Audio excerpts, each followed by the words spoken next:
Arnaques aux diamants et aux crypto-monnaies. Le procès le plus attendu de France vient de débuter. Attirés par des placements crypto au rendement démesuré, une douzaine d'institutions sportives professionnelles et plus d'1 millier de particuliers ont été escroqués. Les arnaqueurs ont pratiquement tous été appréhendés et leur procès a d'ores et déjà débuté.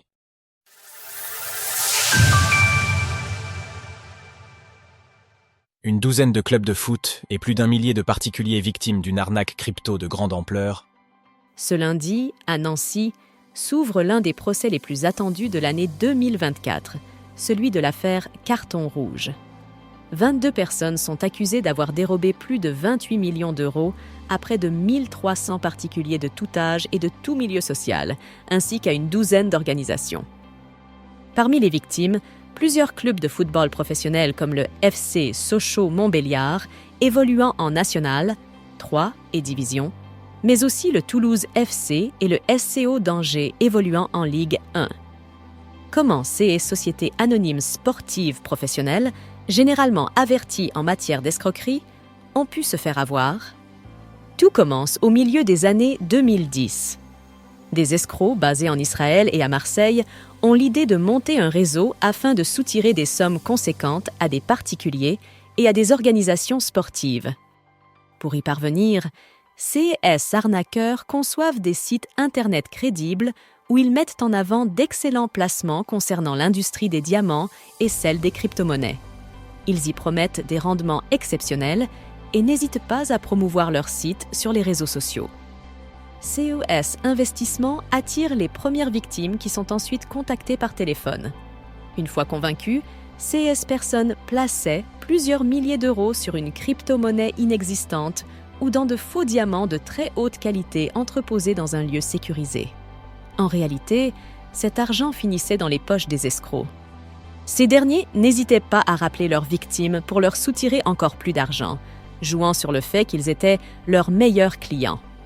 Victime d'une arnaque? Contactez notre cabinet d'avocats partenaires. Le début d'un procès historique où les victimes espèrent retrouver leur argent? Pour ceux qui aient des clubs de football professionnels, les arnaqueurs se faisaient passer pour de faux agents proposant de faux joueurs au club.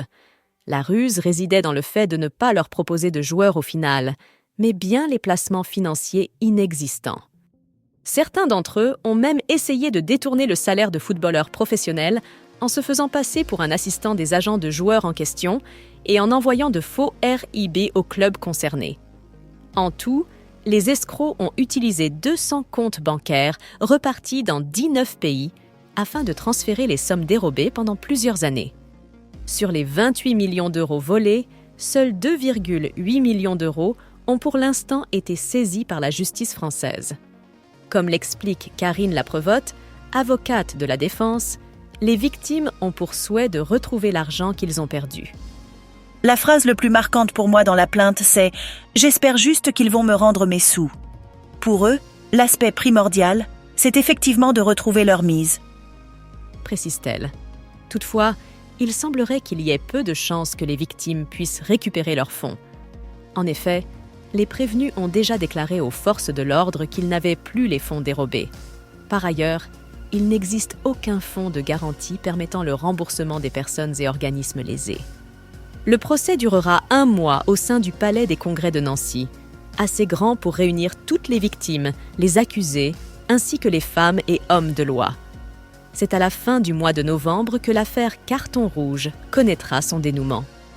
Retrouvez toutes les actualités crypto sur le site cryptost.fr.